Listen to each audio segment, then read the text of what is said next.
I'm Don Kraus, one of the co-facilitators, along with Jim Sando of the Carbon Pricing Workstream.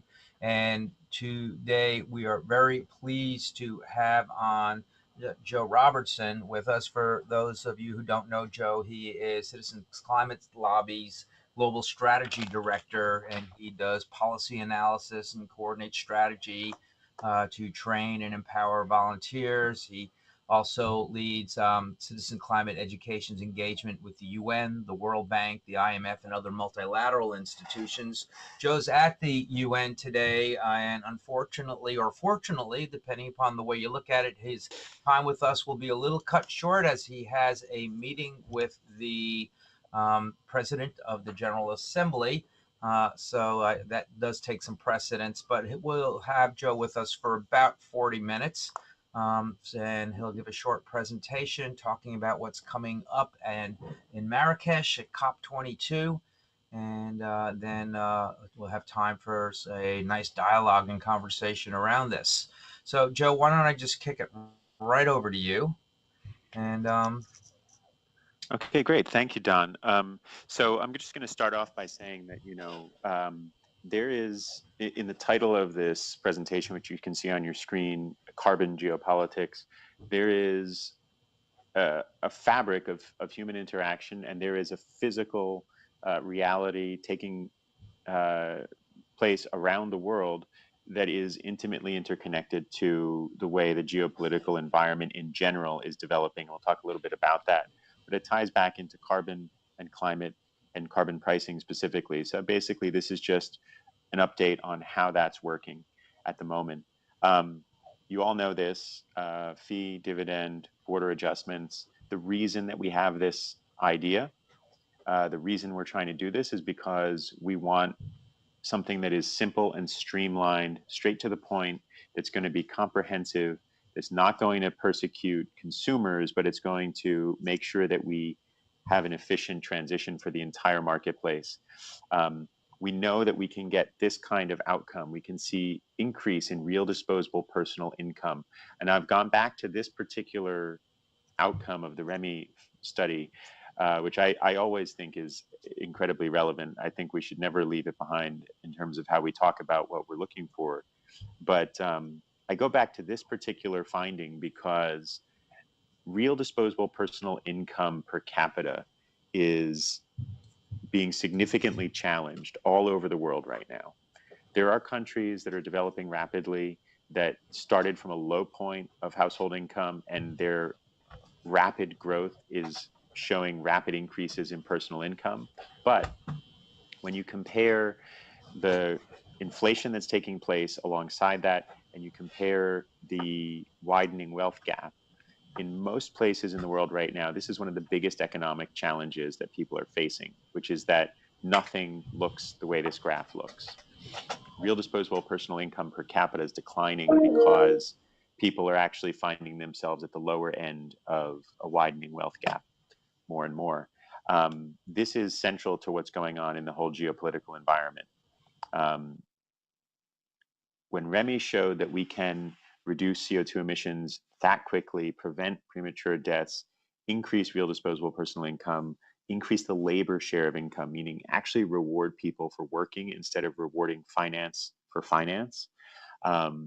We can boost local economies. We can create jobs, not just the kind that are called green jobs, but we can create all kinds of new jobs because communities are getting new investment. That kind of outcome is what every country in the world is looking for right now in a number of different ways. And so we're trying to figure out, can we give people that answer? This is a slide that I love to show. It's an actual Senate Environment and Public Works Committee hearing on climate change policy. These are coal miners who came obviously in large numbers, to flood the room and to say, their message in their words was, don't kill us. We cannot afford to live with certain kinds of outcomes. Just whatever you do, don't kill us. We feel like we have a right to exist. Our communities have a right to exist. And someone has to give us some way out if the economy we used to know is collapsing.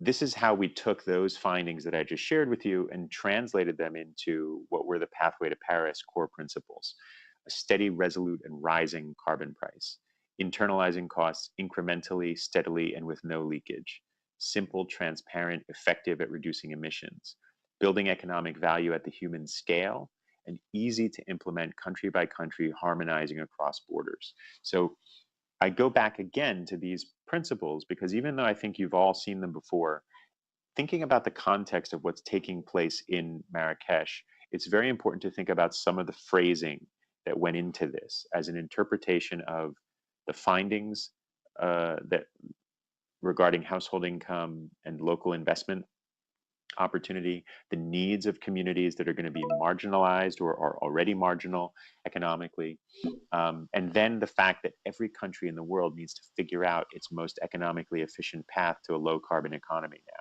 That is now law internationally. Um, what happens if we don't get there? We know the market failure concept, but there's something more than just market failure. On this issue, market failure means agricultural collapse. The northern part of Nigeria is turning to desert very rapidly. The northwestern part of China is turning to desert rapidly. The agricultural lands of the world are already under tremendous pressure from other things before the climate starts to shrink that available space for farming. So what happens if we have to deal with that kind of thing? This is an important observation about Syria, and I might just go back and forth for a minute. Notice the red part of the map of Syria, especially on the western edge of the country. That is the part of Syria that is best for growing food. So the green part of Syria, you can see Aleppo there, which has become so much a topic of tragic conversations. These green areas are the places in Syria that are most likely to produce food reliably, also in the far northeastern corner, but that's mountainside. So look at that. The very places in the country that are most needed for growing food are the most under stress. And then you see around where you have actual sources of water, you don't have the kind of expansive irrigation that might give a country like that a way out. So what's been the result? We all know. Collapse of Syria's agriculture, collapse of its food supply, collapse of its entire economy, and the displacement of millions of people internally and externally. The statistics at that link are just unbelievable. But this is really what's now going on, and this cycle is getting worse. So more than ever, actually, the discussion about carbon pricing is becoming a matter of urgent international attention, partly because politically the Paris Agreement is coming into force next Friday. So in 8 days, the Paris Agreement will be law. One thing I would say on that, I don't want to go too far on a tangent, but every time I say that, I have this thought, and I think everybody needs to think about it and repeat it as much as we can. When we talk to policymakers in wealthy, developed countries, especially in the US, and they know the Paris Agreement is entering into force, there's a faction of the climate, of the conservative side of the political spectrum that is not only climate skeptical, but very skeptical of any international institutions that are not private sector institutions. And so the message that they need to understand about what it means for the United States, what it means for wealthy countries that the Paris Agreement is entering into force, the single biggest impact on our sovereignty, our economy, is that for the first time since the 1992 Climate Convention, we now live in a world where every single country is obliged by law to be part of the solution. Previously, and throughout the 90s, throughout the 2000s, both Bill Clinton's presidency and the George W. Bush presidency had this attitude that if the rest of the world is not going to play along, we can't necessarily sign up to binding targets. Well, Paris means the rest of the world has to play along. That's been solved. That's the biggest climate skeptic demand from the international community. It's been solved. But if you look at the slide that's there right now, the cycle of collapse and conflict that is getting worse, it's not slowing down. Solving the problem in Syria is not going to slow it down. This is something that's happening all over the world. In the context of this moment of optimism and hope and possibility, where we now have global cooperation taking place, we have to think about these day-to-day realities that relate to the whole political landscape. So across Syria, you have a generation of children who have not been able to attend school. The lucky ones who have either gotten out of the country, which are fewer, or those that are in the country but have found places where they can actually gather regularly. The places they're gathering are not in the optimal condition. This is a school that was actually bombed and kids kept going anyway. That's not the most common reality. So it's also not the only place where people are living with these kind of things. Some of you may have seen this. Our national coordinator at Citizens Climate Lobby in Bangladesh did an article about the problem with refugees in the capital of Bangladesh, Dhaka. Dhaka is a city of 4 million people, and 3 million of them are refugees. You have a much larger population crowding into that city that is unofficial, that is not exactly known, but is estimated. So you have what is going to be one of the largest cities in the world. It's going to be a mega city of 20 to 30 million people within a couple of decades. There are probably now 15 million people living there, and only a fraction of them are known and recognized and treated as citizens. The rest are treated as if somehow they deserve to be living like this. And so one of the big challenges that the government of Bangladesh has is to try to create better understanding about why refugees are flooding into the capital from farming communities, from low-lying coastal areas where the basis of their economy has collapsed because of climate impacts. Here's an actual image of CCL volunteers in Nepal who teamed up with Olive Nepal and the Red Cross and others to work as relief workers, volunteer relief workers after the earthquake. These are just a sampling of some of the things that are unfolding around the world, and they're all getting worse. So the last one, I think, is something that we really should keep in mind. And again, anytime you feel you may be going into a conversation with someone who's skeptical about the need to deal with this, we don't have to turn into the people who do the sort of urgent, alarmist, begging people to side with us kind of thing. But we know in the background that this information is there and we can bring it out at the right moment. People tend to think that the melting of the permafrost in Siberia is a future impact, not a current one. They tend to think that this is something that might someday possibly become a reality. Methane might be released, and that would make the climate problem spiral out of control. But ancient anthrax, I mean, this is a phrase I don't think that anyone had heard until a few weeks ago when this became a widely reported phenomenon. But you have animals that died thousands of years ago, or hundreds of years ago in some cases, that were infected with anthrax, that as the permafrost melts, that pathogen is now potentially going to spread. These are nonlinear impacts. These are the kind of things that policymakers don't think about, don't plan for, because it's not in their job description. It wasn't part of their 10-year plan. And it's what carbon pricing is now about. It's about solving these problems. The global community is coming to the realization that climate disruption is a source of real, ongoing, deep geopolitical insecurity. It is the kind of thing that can cause a country like the Philippines, with nearly 100 million people, with wealthier emigres who send large amounts of money back, one of the largest proportions of remittances in the world, funding their local economy, but with 7,000 islands that are difficult to govern and in a strategic kind of contest of wills between China and the United States. These things can't be allowed to get worse. They need to be brought under control, and the climate is becoming a major driver on every continent. So I share all of that not because you don't understand the problem, but because understanding it in the context of the negotiations is, I think, a very interesting thing. This literary workshop that led up to the drafting and the confirmation of the Paris Agreement is going to keep going on.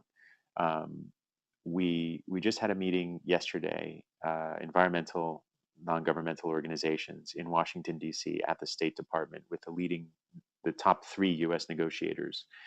And they described how they envision the engineering of this process of negotiation over the next several years.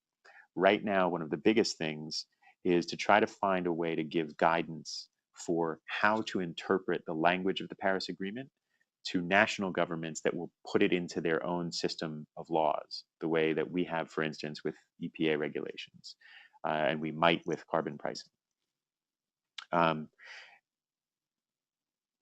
It's a tricky thing. How does this collective body that has to agree things by consensus, 195 countries, plus 2 additional non-states participating as countries, plus the European Union also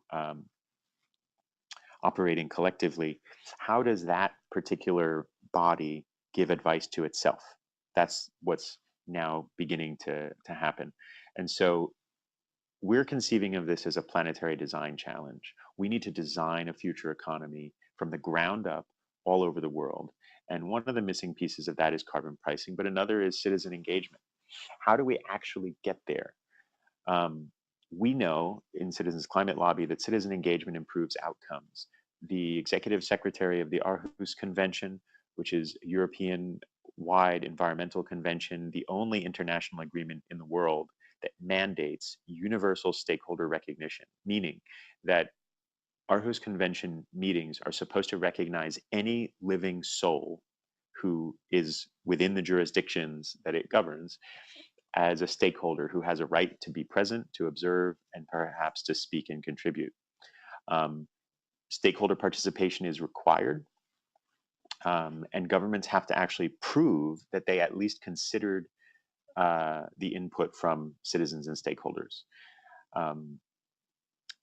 It's been described by some of the diplomats involved in that process as the most successful international environmental policy agreement. And they attribute a lot of that to citizen engagement. So it's not just Citizens Climate Lobby that sees it this way. Carbon pricing makes everything cheaper, faster, more effective.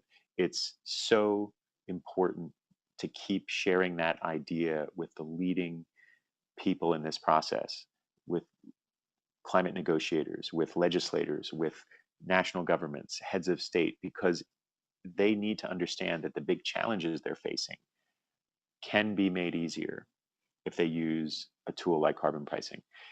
It may seem like an old story to those of us who've been telling it for a while, but it hasn't reached everybody yet. And then climate resilient investment. We are beginning to see the emergence of new standards that suggest that the financial sector wants to move to a way of thinking where it does not get entangled with businesses and industries that routinely generate massive and hugely expensive harm to the rest of society in the hope that someone will protect that industry, shield that industry from responsibility. The financial sector is beginning to see that the climate problem is so much an interconnection of human behavior around the world that the financial sector itself, which needs to interact with the whole landscape of human behavior in order to function as it intends to do, can't afford for this problem not to get solved. So as that's becoming more and more prevalent thinking, there is really a move towards climate resilient investment as a priority. And so I just want to share some of our thinking about how we're going to try to deal with these things in Marrakesh. So on citizen engagement, we will participate in the Action for Climate Empowerment meetings. This is in reference to Article 6 of the Climate Convention. What we want to do is make sure that we can find language that can be put into legal decisions, that can be put into the text of any annex to the Paris Agreement, that will interpret participation and public information as a two-way relationship where citizens like us have a right to be part of the process of policymaking. Participatory, ongoing monitoring, reporting, and verification, MRV. This is so important. You have a lot of countries in the world that don't have the administrative wherewithal to do serious, transparent, reliable monitoring, reporting, or verification of their own performance on climate goals because they don't have control over the energy sector. They can't really capture valid information about whether an industry does this or that. It just doesn't work that way in their economy or in their political system. So we can actually scale up citizen engagement and also improve transparency by setting standards where people have the ability to actually feed that information into the official process. And then multi-level collaborative institutions. Multi-level meaning that we need more collaboration between the international process, national policies, and also local governments and local actors. So we want to see decisions that are made at the COP22 that push the world in the direction of recognizing the role that local community groups, entrepreneurs, micro-lending institutions, those kind of local empowerment engines have in fulfilling our climate goals. Carbon pricing, the core principles are still relevant. There may be some updating to the language, but we're looking at how we can best take those key insights and say, let's get that into something that everybody can feed on, that everyone can build on.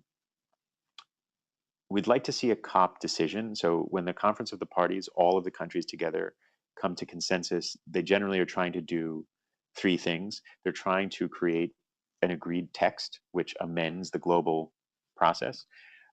They're trying to create a series of legal decisions that are binding legal decisions, interpreting what the laws inherent in the process mean. And they're trying to set the table, sort of schedule what's going to happen when, what themes get addressed in what sequence, et cetera. So we want to see a COP decision that says the Conference of the Parties, 196 parties, recognize that a welcoming environment for climate finance is one that has a carbon price. As the countries of the world look for guidance on how to interpret the language of the Paris Agreement, we'd like to see guidance that talks a little bit about the value of carbon dividends and why that is a useful and efficient way to address the problem of equity, to address the problem of local capacity. And then on climate resilient investment, we want to see a move towards generative, locally rooted NDCs. So we know that in places like New Jersey, Vermont, some of the really aggressive climate action that's been able to take place has happened because state governments have empowered not just local governments, not just municipalities, but also local volunteer committees of citizens to be leaders, deciding how ambitious they want to be, and making the connections that say, let's do that kind of project to get ourselves to 50% emissions reduction within 5 years or something like that. So we want to see generative, locally rooted NDCs that help build better local economies, more climate smart economies. We want to see incentives for business model innovation. The International Monetary Fund, the World Bank, they are pushing for new financial sector standards that would require much more robust accounting for harm generated by common practices. Businesses can innovate around that, and they can leverage those kind of regulations to actually be more competitive and stronger. And we want to see more of that built into the way the climate process works. And then we want to see a race to the top where local empowerment is part of what is on the table in terms of financial language relating to the COP process. So I'm going to stop there. I went a little bit long, but happy to take questions for just about 10 minutes. Thanks, Joe. And who has a question for Joe? And by the way, we'll be able to stay on until 2. So questions you don't get in, we can collect them and discuss them, and then we'll put them up on the memory bank, and Joe could respond there. So who has a question for Joe right now?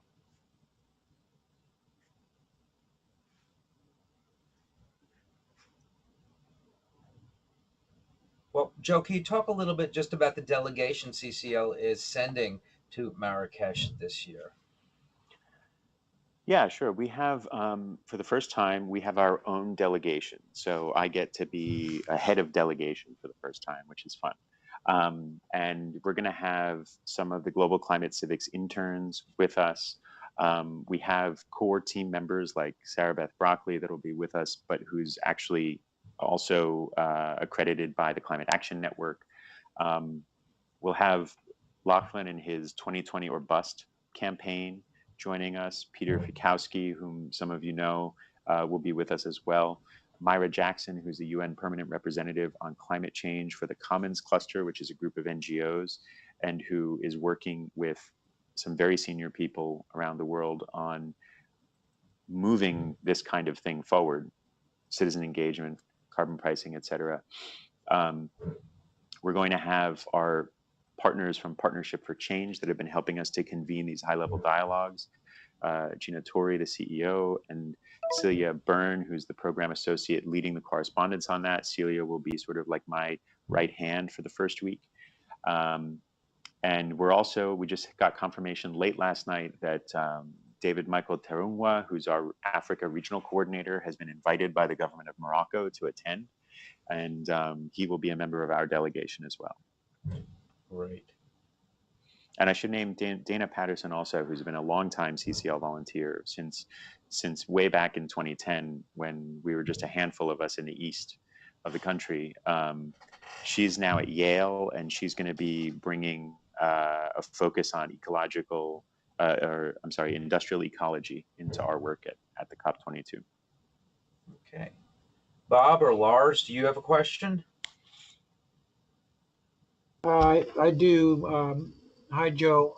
Could you elaborate upon your mention of how you can get the carbon fee and the carbon dividend characteristics incorporated in some documents or language? What's your thinking? Where might that emerge, or the opportunity come forward? Thank you, Bob. That's a great question. It's complicated because there's this constant tension between needing to go fast and needing to go slow. So the needing to go slow part was put into very high relief yesterday by Jonathan Pershing, who's the lead U.S. negotiator, the special envoy for climate change, who said, we and others can do more than we're doing, and we're working as hard as we can to make that possible. But there are countries that have pledged less than they should, but who can't logically on their own meet those pledges. And if they don't meet their initial pledges, then the whole thing is going to fall apart, because the actual Paris Agreement is really a kind of agreement to mutually empower national action. And that national action, if it fails in a number of countries, those countries' internal political systems are going to essentially eat everybody alive who's been trying. So there's an important part of this process of going fast enough, which is to go just fast enough, but no faster. The suggestion, of course, that if we get that wrong, everything will slow down. So I say all that because there's a certain point at which we move from language and guidance and principles into specifics. Right now, the COP is not in the business of telling countries, you should do an ETS or you should do carbon fee and dividend. But what's positive for those of us that think carbon fee and dividend, or just carbon dividends, which is a way that some people are talking about it now, is for those of us who think about that and advocate for it, what's positive is that countries need to be able to show that they can actually substantiate the pledges they've made. And in order to do that, they need to attract some kind of financing. Countries like the US have it already. They don't need help with that. Other countries, they don't have it, and they need to get it from somewhere. And what's now starting to become a really dominant theme is this idea that climate finance is best used if it catalyzes much larger amounts of finance than what is committed publicly. So let's say the Green Climate Fund reaches its $100 billion a year commitment. $100 billion a year is not going to change the global economy. When you divvy that up among the nations of the world and you consider how many countries in the world need to use new money just to build their roads, just to develop, let alone develop sustainably, the 100 billion is never going to be enough. So this shifting towards the notion that all kinds of climate finance, whether it's the Green Climate Fund, green bonds, other kinds of things, should be used in ways where they catalyze more finance.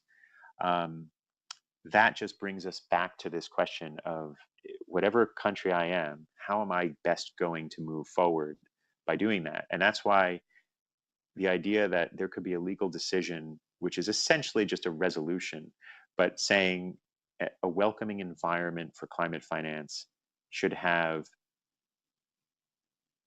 maybe it'll say carbon price, maybe it'll say appropriate pricing levels, appropriate aligned policies, which would mean you put a price in place and you get rid of subsidies.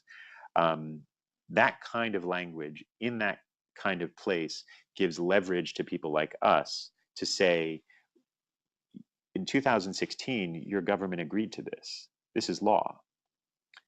You ratified the 1992 convention, you ratified the Paris Agreement, and in 2016, you agreed that climate finance should go to places that have carbon prices. So what's yours look like?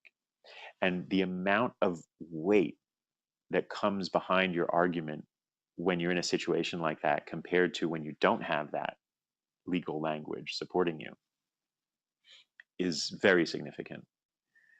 Because the person you're speaking to knows they're not the only person who's hearing that. They're not the only government who's hearing that. So that's why we're thinking in terms of ramping up and intensifying the pressure on governments to get smart, efficient, comprehensive carbon prices in place to attract investment as the financial sector begins to look for those things, that kind of thing. Language saying carbon prices should be there, saying something about carbon dividends as an efficient strategy for local empowerment, local capacity building, et cetera.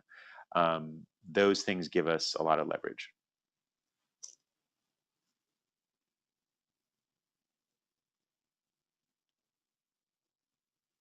Does that help answer the question?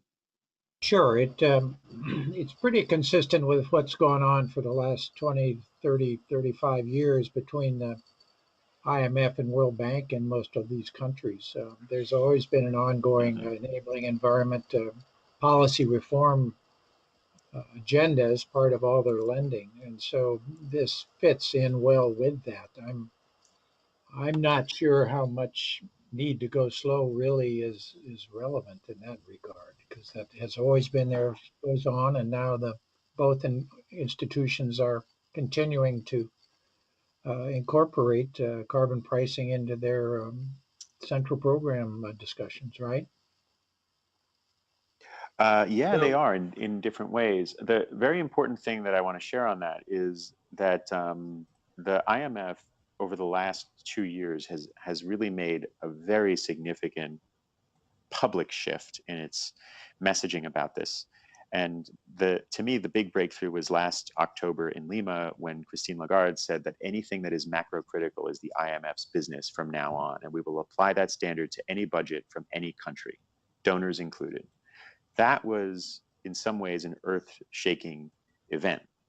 And a lot of people there said so. They said, we now feel like the gloves are off and we can do some things, because it's not accurate to say we're thinking about the fiscal math, but we're not thinking about whether you're providing a good enough education to young people in your country.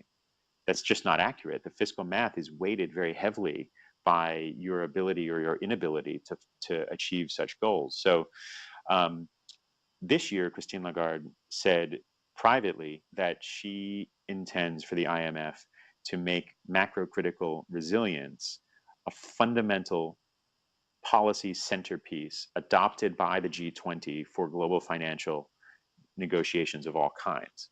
And Joe, if that define happens, macrocritical for people. yeah, so something that is critical to the long-term macroeconomic performance of an economy, which that relates back to whether budget projections are realistic or not. That's why the IMF is interested in it, because it empowers IMF policymakers. But it also is very much about basic arithmetic. And so if macrocritical resilience, which is so heavily affected by climate change, by climate disruption, by climate resilience, by climate finance, by the degree to which these policies line up with what makes life livable in a country, that really creates the conditions where we could see a much faster move towards carbon pricing. But these discussions, the reason I said the thing about going slow is that these discussions are subtle and nuanced in some ways, but in other ways they're really becoming much louder. Joe, before you have to go, what can CCLers who don't have the luxury of joining you in Marrakesh for the CCL delegation, what can they do to help out? Well, one thing is to try to bring messages back. We're going to be communicating daily about what we're up to and trying to build a message that follows through on some of these things. And we want to popularize some of these goals, whether it's with people in Washington or whether it's just back home in people's communities. So just sharing those messages, which will be filtering through. And then the other thing is to maybe really think about how can we take the success of the Paris process, the success of this ramping up of ambition that's happening all over the world, and turn that into something that is very clearly the kind of thing that conservative policymakers can agree with liberal policymakers on. And I think there are a lot of ways that can work. One of them is simply to say the Paris Agreement brings everybody into the solution. That's been the demand. And now it's a race to the top. And China is planning to win that race. That kind of message, figuring out how the news that's trickling out, whether it's our news or whether it's the New York Times or the Wall Street Journal's news, I would say that's hugely important. Right. Well, I know you have to leave for your meeting, so I wanted to thank you for joining us today. Absolutely. Thank you so much for hosting me, as always, and for all the work that you're doing. It's so important that you meet and that you keep doing this. Thanks, Joe. Good luck. Thanks, Joe. Thanks, everyone. And Joe, any other questions that people have and want to direct towards you, I'll put them on the post in the memory in the memory bank, and you can comment back with any comments you have back. Excellent. Great. All right. Thanks, everyone. Okay. So, Lars, are you still with us? I think you're muted, Lars, if you are. Okay. I'm struggling to unmute. So right now it's Jim, Don, and Bob, and Lars are on right now still. And so I just wanted to see if you had any other questions we wanted to direct towards Joe, or anything else relative to COP22 in Marrakesh that you wanted to discuss in terms of carbon pricing. Well, from my part, I'm afraid not. I'm just happy to listen in and try to learn more about this. So. Okay. Yeah, I think I like the point that Bob was bringing up there. I think that's kind of been not a new thing for IMF and World Bank necessarily, but sometimes they're helpful and sometimes they slow things down. But I don't know how much deeper Joe can get into that really without getting too involved.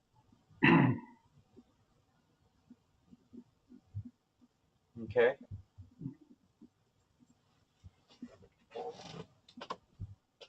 Well, if no one else has anything they wanted to add, we don't have to go to the top of the hour. I will note there was, for those of you who might not have had a chance to see it, Resources for the Future had a very excellent piece on carbon pricing that I put a link up on Slack, and as well as in the memory bank, and that really talks about really gives an overview in many ways about where we are in carbon pricing. The representative for the World Bank at that, basically regarding carbon pricing, said that what the bank's position on this is, he had a nice tight phrase on this: price it right, tax it smart, do it now. So I really was very appreciative to see this move towards not only talking about ETS, but carbon tax and dividend, much more so than I've heard before. So I think that's very, very useful. I agree, and it's important, and I think, to really begin to talk more and more about fee and dividend as opposed to carbon pricing. The false narrative that these are two sides of the same coin is not in the interest of getting an effective price and play. IMF is quite clearly on track on doing that. Okay. Anyone else have anything else they wanted to add in today, or share anything that they have been doing or working on with others?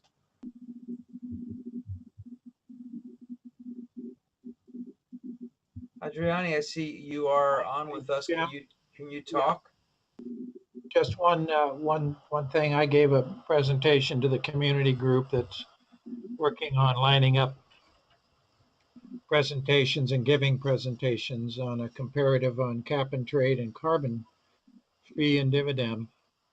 And I had a request for information and literature from one of the Alaska participants in the call.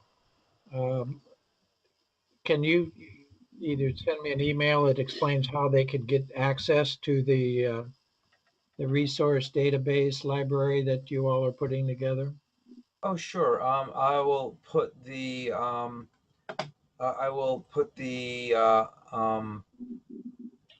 link in the box right now. Let me just get it up here.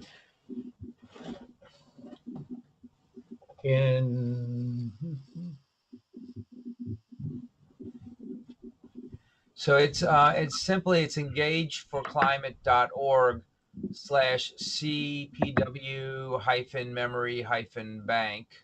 I'm sorry, Engage for Climate? Yeah, I'll put it right here in the chat box for you, Bob. And this is the I'm sorry, I archive. don't have the chat box up. Do you see that now? No. Okay. Could you It's send it in an email? Yeah, I'll send it to you in an email. Great. Or if you go to engageforclimate.org/CPW, the regular carbon pricing workstream, there's a link to the archive in there as well. But I will email it to you, Bob. Great, thank you. Okay. Anyone else have anything else for today? Okay. Well, then it's been another good carbon pricing workstream conversation. We will archive this as well. So if there's anyone else within your universe that you would like to share this with, you can. We'll send the link out for that. I'll put it up on Slack. And in the meantime, we'll let you know who our next speaker will be within the next week or so. So thanks a lot, all. Yeah. Actually, well, by the way, just so you know, what we're trying to do is on Thursday, November, I believe is it the 18th, Jim? We're going to try to have someone live from Marrakesh giving us an update as to what is going on there. It'll be towards the end of the COP. And we don't know if it's going to be Joe or one of the other people in the delegation. That's Thursday, November 17th. We'll be pulling that together. Okay. Take care, all. Okay, thanks, Don. Thank you. Bye-bye now. Bye-bye.